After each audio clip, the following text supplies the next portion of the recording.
വെറുതെ ഇരുന്നപ്പോൾ ഒരു തോന്നി, ഒന്ന് കക്കയം വരെ ഒന്ന് പോയാലോ. വഴിയരികിലൂടെ പോകുമ്പോൾ പ്രകൃതി പച്ച വിരിച്ച ഈ മനോഹാരിത നമുക്ക് കാട്ടിത്തരും. എന്താ കണ്ടോ, രണ്ടാട്ടിൻകുട്ടികൾ. ചെറിയ ചെറിയ വാട്ടർഫാൾസും ആ കാനന ഭംഗിയും കണ്ടാൽ നമുക്കവിടെ എത്തണമെന്ന് തോന്നും. നടക്കൊന്നും വേണ്ട, വാഹനങ്ങൾ പോകും, പാർക്കിംഗ് സൗകര്യം ഉണ്ട്.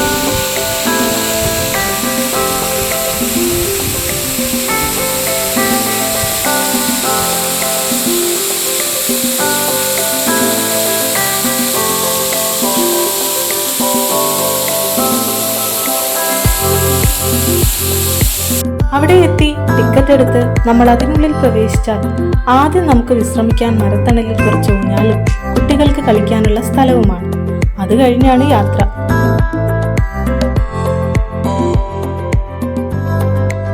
അവിടവിടങ്ങളിലായി നമ്മുടെ വാനരപ്പടയെ കാണും.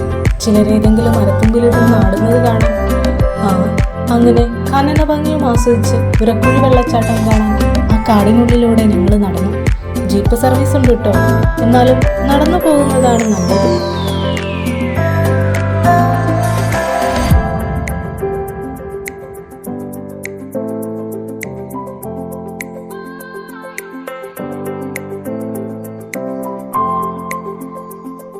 കാടിനുള്ളിലുള്ള ചിവീടുകളുടെയും ചില പക്ഷികളുടെയും ശബ്ദം കേട്ട എന്താന്നറിയില്ല, ഉള്ളിൽ വല്ലാത്തൊരു പേടി.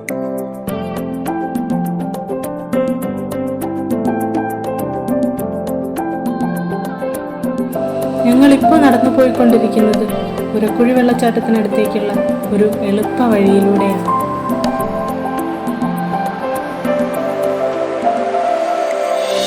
പ്രദേശങ്ങളിലെത്തുമ്പോൾ നമ്മുടെ ഉള്ളിലൊരു പേടി വരൂട്ടോ. ഇവിടെ എങ്ങാനും ആനയെങ്ങാനും വരുമോ? ആന വന്നുപോയ ലക്ഷണങ്ങളൊക്കെ നമുക്കിവിടെ കാണാം.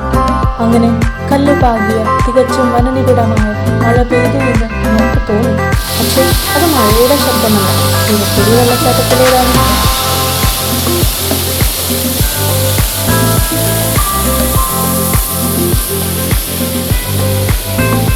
അങ്ങനെ നമ്മളിവിടെ എത്തിയിട്ടോ. ഇവിടെ എത്തിയാൽ പിന്നെ വല്ലാത്തൊരു ഫീലാണ്. ഈ കാണുന്നതാണ് ഉരക്കുഴി വെള്ളച്ചാട്ടം.